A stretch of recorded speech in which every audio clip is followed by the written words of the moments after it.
Kitab Ayub. Ayub pasal 1. Kesalehan Ayub dicoba. Ada seorang laki-laki di tanah Uz bernama Ayub. Orang itu saleh dan jujur. Ia takut akan Allah dan menjauhi kejahatan. Ia mendapat 7 anak laki-laki dan 3 anak perempuan. Ia memiliki 7.000 ekor kambing domba, 3.000 ekor unta, 500 pasang lembu, 500 keledai betina, dan budak-budak dalam jumlah yang sangat besar.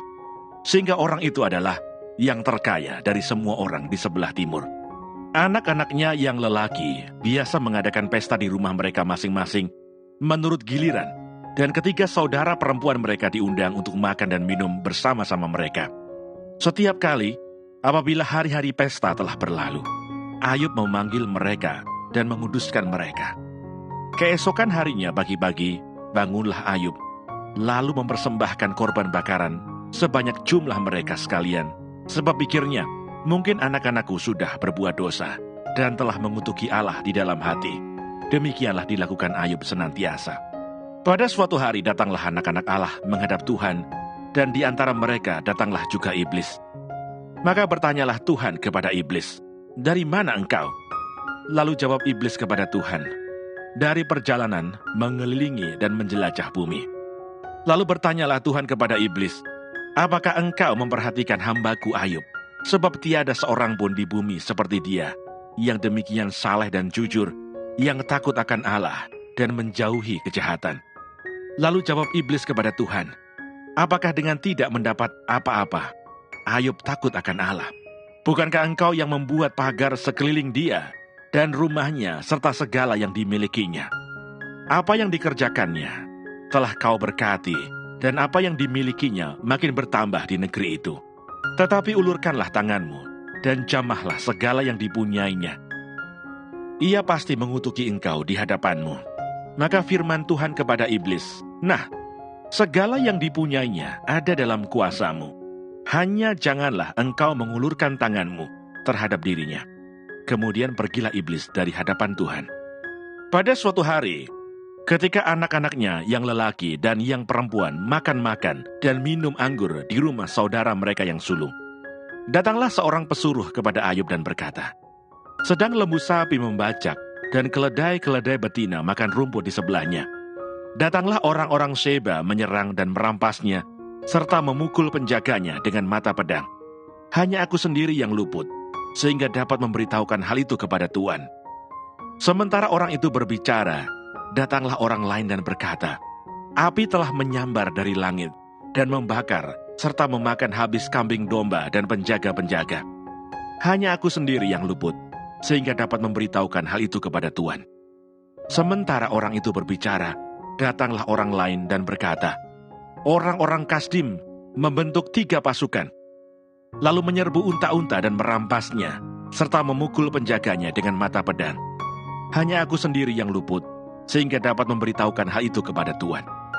Sementara orang itu berbicara, datanglah orang lain dan berkata, "Anak-anak Tuhan yang lelaki dan yang perempuan sedang makan-makan dan minum anggur di rumah saudara mereka yang sulung." Maka tiba-tiba angin ribut bertiup dari seberang padang gurun.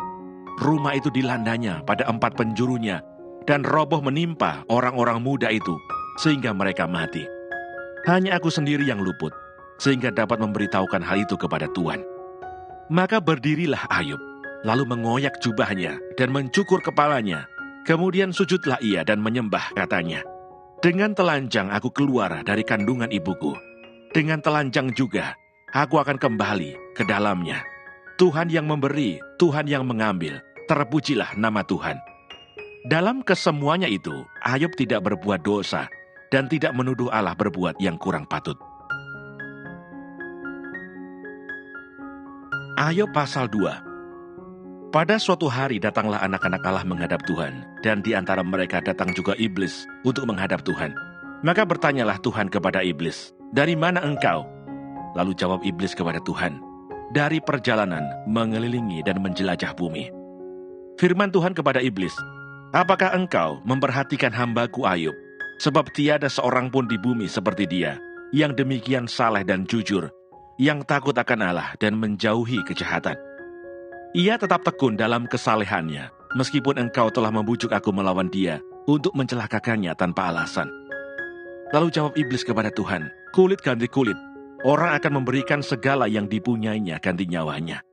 Tetapi ulurkanlah tanganmu, dan jamahlah tulang dan dagingnya, ia pasti mengutuki engkau di hadapanmu. Maka firman Tuhan kepada iblis, nah, ia dalam kuasamu, hanya sayangkan nyawanya. Kemudian iblis pergi dari hadapan Tuhan. Lalu ditimpanya Ayub dengan barah yang busuk dari telapak kakinya sampai ke batu kepalanya. Lalu Ayub mengambil sekeping beling untuk menggaruk-garuk badannya sambil duduk di tengah-tengah abu. Maka berkatalah istrinya kepadanya, masih bertekunkah engkau dalam kesalehanmu? Kutukilah Allahmu dan matilah. Tetapi jawab Ayub kepadanya, engkau berbicara seperti perempuan gila. Apakah kita mau menerima yang baik dari Allah, tetapi tidak mau menerima yang buruk?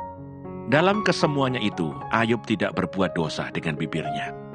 Ketika ketiga sahabat Ayub mendengar kabar tentang segala malapetaka yang menimpa dia, maka datanglah mereka dari tempatnya masing-masing, yakni Elifas orang Teman, dan Bildad orang Suah, serta Sofar orang Naamah. Mereka bersepakat untuk mengucapkan bela sungkawa kepadanya dan menghibur dia. Ketika mereka memandang dari jauh, mereka tidak mengenalnya lagi. Lalu menangislah mereka dengan suara nyaring. Mereka mengoyak jubahnya dan menaburkan debu di kepala terhadap langit. Lalu mereka duduk bersama-sama dia di tanah selama 7 hari 7 malam. Seorang pun tidak mengucapkan sepatah kata kepadanya, karena mereka melihat bahwa sangat berat penderitaannya.